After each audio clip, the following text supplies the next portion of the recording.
To insert SIM card inside your Google Pixel 9, first of all, you will have to prepare SIM tool. You can find it in the box of your phone, but also you can use SIM tools from any other smartphones. And now, this SIM slot is located right here. So we have to input our SIM tool inside, like that. And now press. When this SIM tray jumps out, you can actually take it off with your fingernails. It's actually quite easy. And now, as you can see, we got slot for one SIM card.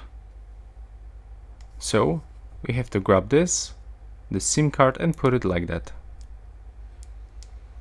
And as you can see, that's how we can properly install SIM card inside this SIM slot, and then input it right here.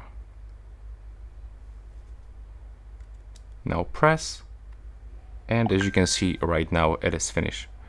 Now we can input the code into your SIM card. Thanks for watching. Right now, please subscribe.